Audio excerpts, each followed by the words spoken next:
20 passes par jour pendant 20 ans, ça fait 154 000 clients. Je vais écrire mes mémoires. Et si chacun de mes clients achète un exemplaire, ça va faire un putain de best-seller. Moi, je pourrais le traiter avec la condescendance des bourgeois en disant « Mais ce type, finalement, c'est qu'un délinquant. Un sale mec. » Nous allons essayer, mesdames et messieurs, de le juger le moins mal possible. Sachant que la règle essentielle, c'est celle de l'intime conviction.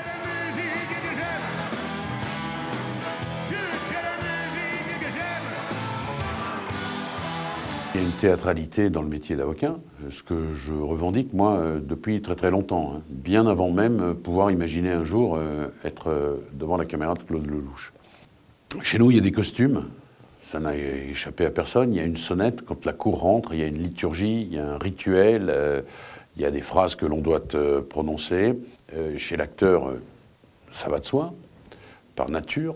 Et moi, ce qui m'intéressait, c'était de voir comment on pouvait partir de rien pour en faire quelque chose, dans le métier d'acteur, partir d'une fiction pour en faire quelque chose, et comment chez moi, on part d'une situation qui n'est pas la mienne. Je défends quelqu'un, c'est-à-dire que je vais prendre sa personnalité et je vais la préparer, la présenter sous le prisme de ce que je suis.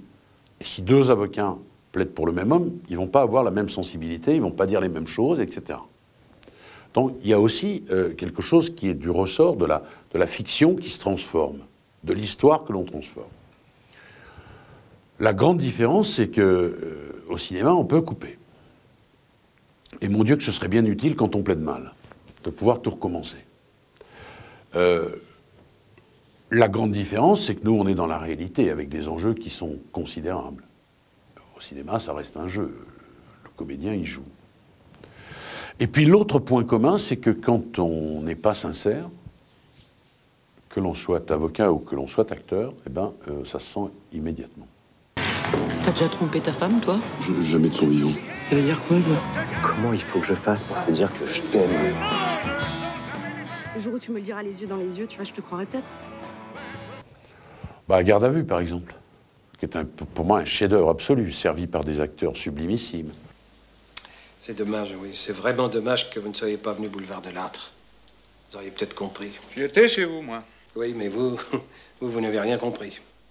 Essayez de vous rappeler la topographie des lieux, comme on dit chez vous. Le cinéma de Kayat, qui est un ancien avocat.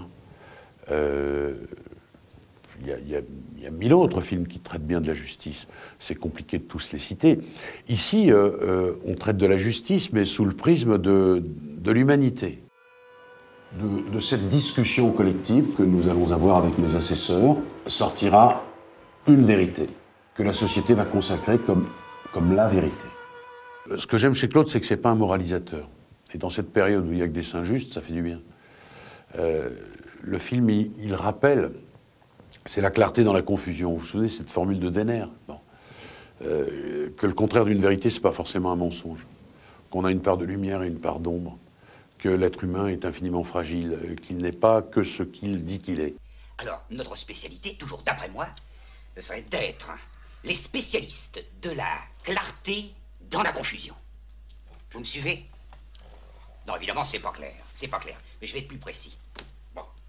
Ces gens qui se lancent dans une espèce de portrait naturaliste de la justice et qui n'en connaissent ni les règles ni les codes. Vous voyez encore des accusés qui se lèvent dans une cour d'assises bien française et qui s'adressent au président en lui disant « Votre honneur ». Voilà, ça c'est des trucs qui m'énervent, ouais, profondément.